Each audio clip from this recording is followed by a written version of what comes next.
uma produção da TV Unifev, afiliada à TV Brasil, está no ar o programa Coletiva. Bom, você provavelmente conhece alguém que já foi afetado no trabalho desde que as regras de isolamento social começaram por causa da Covid-19. E várias medidas provisórias e portarias foram editadas pelo governo federal, também em apoio a essas empresas e aos empregadores. Só que ainda restam muitas dúvidas. Por isso, convidamos hoje aqui para os nossos estúdios o professor do curso de Direito da Unifev, Dr. Vinícius Aparecido da Graça Silva, que é advogado com experiência nas áreas trabalhista, civil e ambiental, com MBA em Direito Empresarial pela Fundação Getúlio Vargas e mestrando em Ciências Ambientais. O professor ele está aqui hoje para tirar dúvidas para empregados e também empregadores. Professor, muito obrigada pela sua presença. Vamos começar explicando para o pessoal de casa, primeiramente, o que são as tão faladas medidas provisórias. Olá, Fabíola. Olá, pessoal da TV Unifev. Eu agradeço aqui o convite feito por você e de toda a equipe da TV Unifev. Agradeço também o meu coordenador, o professor André Herrera, o nosso reitor, o professor Oswaldo e o nosso presidente, o Dr. Celso Penha, né? Agradeço a todos aí pela confiança do momento. Fabíola, a medida provisória, ela é um recurso que o governo federal tem, o presidente da República tem, de editar em momentos de urgência e relevância, né, medidas que têm caráter e força de lei, né? Está lá previsto no artigo 62 da Constituição Federal e é uma situação de exceção, porque nós sabemos que o responsável pela criação da lei é o poder legislativo, mas, em razão aí da relevância e urgência, isso é facultado ao presidente da República. Tá, e de maneira geral, o que todas essas medidas provisórias dizem? A medida provisória, as medidas provisórias, né, 927, 936, 944 e 946, elas flexibilizam as regras trabalhistas e possibilitam créditos para os empregados e empregadores. Em regra é isso. E elas vieram justamente nesse momento de calamidade pública, em que foi decretado, né, calamidade pública, é isso?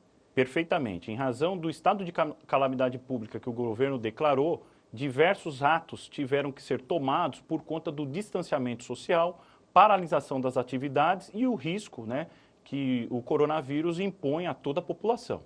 Tá certo, professor. Bom, aqui ao meu lado está o chefe de jornalismo do TV O Jornal Segunda Edição, Wender Rodrigues. Nós, nesse momento, não estamos usando máscaras, estávamos nos bastidores, mas aqui estamos num ambiente controlado e mantendo um certo distanciamento. Então, vamos seguir, Wender. Professor, mas de certa maneira, essas medidas elas têm contribuído com os empresários e também com a população quando a gente fala do ponto de vista econômico? Wender, o que acontece é o seguinte, as medidas elas são importantes, elas já permitiram a flexibilização de inúmeras atividades para os empregados e para os empregadores, bem como a concessão de crédito com juros menores aí para pagamento da folha de pagamento. São medidas iniciais e a gente que atua aí na área jurídica aguardamos novos mecanismos para a retomada do crescimento do Brasil. Avaliando aí o cenário mundial, porque a pandemia está em todos os países. Essas medidas adotadas no Brasil se equiparam a que foram adotadas em outras nações? O que a gente poderia acrescentar a mais aqui no Brasil, na sua opinião? Se a gente fizer uma comparação do Brasil, dos Estados Unidos e de Portugal, tomando por base esses três países, aí só para a gente ter mais ou menos a dimensão, a gente vê perfeitamente a intervenção do Estado, de todos esses países, né, o Estado intervindo nas relações de trabalho, ou seja, injetando dinheiro para que aquela população consiga se manter e os setores aí da economia, do comércio, não quebrem, né, não venham à falência. Então, em comum, a gente vê a intervenção estatal, né, presente na iniciativa privada, algo que é bastante incomum, né, mas é o que está acontecendo e o que aconteceu, por exemplo, em Portugal, né. Eu vejo que o Brasil tem uma diferença, principalmente com o Corona Voucher, que muitas pessoas ainda têm dúvida e a gente espera esclarecer aí no decorrer da entrevista. E neste momento tão delicado da economia, professor, a Unifev e a Associação Comercial de Votuporanga, elas lançaram recentemente a campanha Juntos pela Economia Regional, que visa oferecer informações aos empresários e também aos funcionários. Buscar apoio e ter cautela na tomada das decisões é um dos principais conselhos hoje aos empregadores, não é? Perfeitamente. iniciativa que a Unifev, juntamente com a Associação Comercial de Votuporanga, fizeram é de extrema relevância e de grande importância local, né? Primeiro porque a gente tem um time multidisciplinar, são diversos profissionais de diversos segmentos, né? Ali orientando e dando o passo a passo para o empresário, para o empreendedor. E isso é bastante relevante num momento de dificuldade, né? Neste momento de exceção. Então, recomendo aí aos nossos ouvintes, aos nossos telespectadores, que acessem aí as plataformas para consultar e verificar, e o nosso time está à disposição de todos vocês. Lembrando, então, que os interessados em saber mais sobre este projeto da Unifev e da Associação Comercial de Votuporanga podem acessar o site unifev.edu.br/Juntos pela Economia. Lá vocês têm um campo que podem enviar dúvidas aqui para a Unifev sobre a situação que você está enfrentando. Um corpo docente qualificado está aqui à disposição para te ajudar. Então, acesse o site unifev.edu.br/Juntos pela Economia. Lembrando também que essa entrevista toda ela estará disponível lá no site para depois você poder conferir com mais detalhes. Dentro dessa questão que o senhor falou, né, às vezes alguns empresários tomam assim a situação por impulso, tentam tomar decisões precipitadas, né, acabam tomando decisões precipitadas. Qual é o seu conselho hoje, professor, nessa situação que a gente está vivendo? Fabíola, eu sei que o momento hoje é de dificuldade, está todo mundo preocupado, muitas vezes até nervoso, né? A pessoa ali está descontente com tudo, são notícias negativas toda hora, o comércio abre, fecha, aqui é zona vermelha, ali é zona amarela, e fica um desencontro, sem contar aí toda a problemática política que a gente está passando. Eu recomendo sempre o bom senso, a razoabilidade, né? Que o empregador, antes de tomar qualquer medida radical, ele converse com o trabalhador. O trabalhador também tem dificuldade, é um momento de situação nova para ele, né? Então, essa mudança do trabalho presencial, por exemplo, para o regime residencial, home office, acaba deixando um pouquinho o sujeito mais livre, e aí ele acaba se perdendo por conta dessa liberdade. Então, você que é o gestor, oriente, converse, né? Nós temos ferramentas aí virtuais, como por exemplo o Skype, o Team, o Google Meeting, que possibilitam esse bate-papo olho no olho, mesmo virtualmente. E é uma boa orientação, nesse momento, é o melhor caminho, a conversa, né? O diálogo. Eu acho que a gente precisa construir pontes ao invés de paredes. Eu acho que é esse o recado aí que a gente tem para dar. E dentro dessa ideia também de apoio da comunidade, né, professor? Essas empresas, elas dependem muito disso agora. As empresas não estão abertas, mas muitas estão atendendo por delivery, por drive-thru.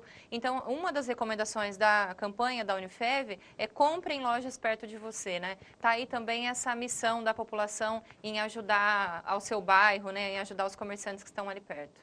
Ah, com certeza. É bastante louvável essa campanha da Unifev, né? Eu acredito que o nosso comércio, ele precisa do apoio agora da população, né? E nós precisamos aí incentivar essa nova atividade, né? Nós estamos num momento hoje de quarentena, está todo mundo dentro de casa, está proibido aí a aglomeração, festas, qualquer finalidade semelhante. E aí nós precisamos justamente o quê? Auxiliar aquelas pessoas que estão trabalhando, que estão ali na linha de frente, trabalhando por nós, inclusive, né? Nos auxiliando. Então, nada mais justo do que contratar aí um serviço delivery, pedir aquela comida que você tanto gosta, né? Através do serviço aí 0800 das empresas e, enfim, sites aí que a gente tem de alimentação. É uma alternativa bastante importante. E um ramo que cresceu muito, né? Que são os entregadores, né? Houve um disparo, se você observar aí os dados do governo, a gente vê que esse setor cresceu. Olha só que coisa maravilhosa, né? Então, a gente vê que alguns pontos da economia começam a dar sinais positivos, e esse é um deles. Bom, professor, e como nós falamos no início, as medidas provisórias, elas definiram algumas regras na relação trabalhista, né? Nós vamos tentar agora pontuar cada uma delas para o pessoal de casa conseguir entender um pouco melhor. Um dos pontos, por exemplo, da 927, ela trata de acordos individuais entre empregado e empregador. O que permite este acordo e em quais situações ele pode ser feito? Perfeito. A medida provisória 927, ela trouxe uma flexibilização, né? Para que o empregado e o empregador pudessem agir rapidamente para o distanciamento social e a proteção aí quanto à doença, né? Ou seja, ao invés de aguardar um formalismo através de uma negociação coletiva, toda aquela burocracia, o governo federal autorizou que a negociação fosse feita entre patrão e empregado. Dentro da 927, da medida provisória 927, nós encontramos lá, por exemplo, a criação do banco de horas, a conversão do trabalho presencial para o telepresencial, o chamado home office, antecipação de férias individuais ou coletivas, o deslocamento do trabalhador por um curso de aperfeiçoamento neste momento de paralisação, enfim, são medidas de flexibilização com o objetivo de resguardar a segurança de todos. E quais são as recomendações para o empresário seguir quanto ao home office aí com a medida 927?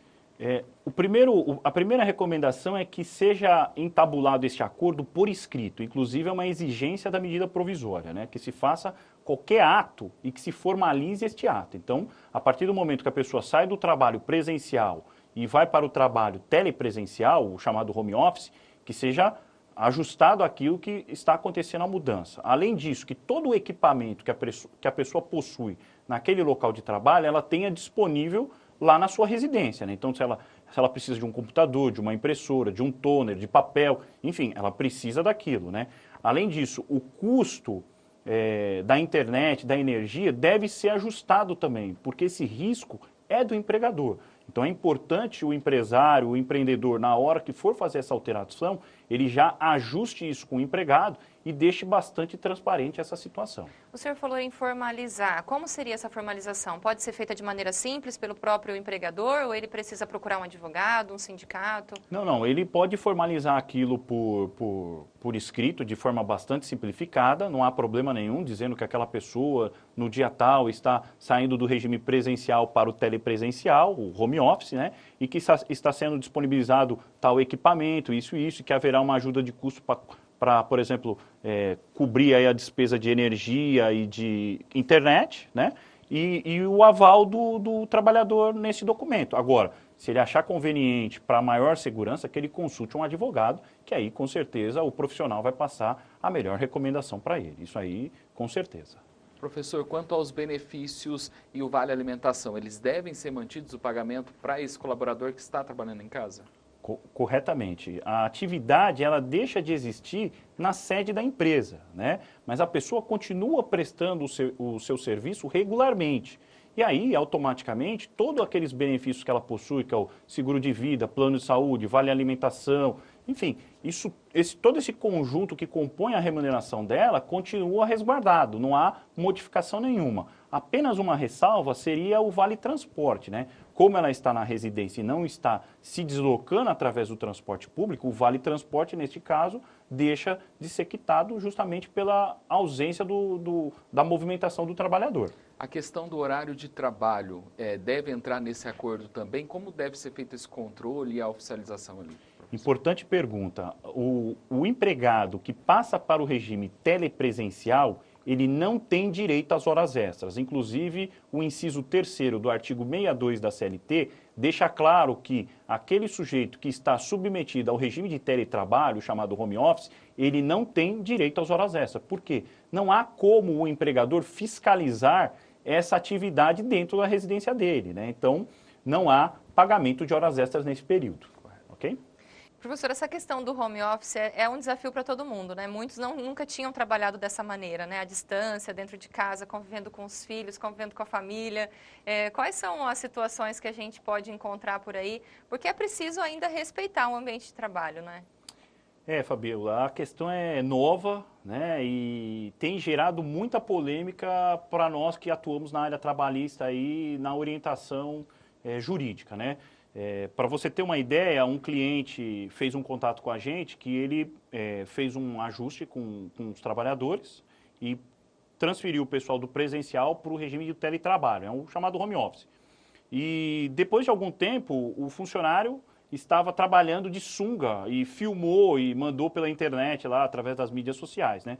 A pessoa me ligou falando se podia desligar por justa causa e tudo mais, né? A nossa orientação, nesse momento de exceção, de dificuldade, que está todo mundo aí com o seu nervo à flor da pele, foi justamente no sentido de orientar o rapaz lá, falar, olha, é importante a gente manter a nossa seriedade, né, a nossa concentração, a nossa organização, mesmo sendo de casa. O fato de você prestar o serviço em casa não exime as suas obrigações que você possui no seu escritório, na sede da empresa, né?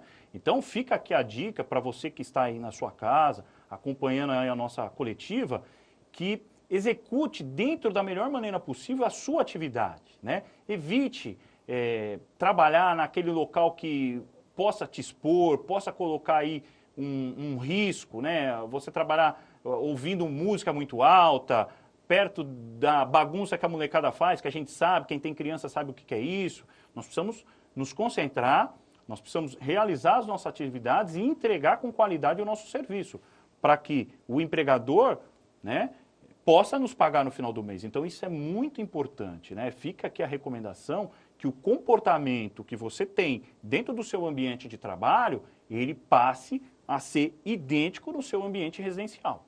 Nessa questão ainda, tem muita gente que reclama da falta de respeito nessa relação, né? De pessoas que ligam a qualquer hora, de final de semana, fora do horário de expediente.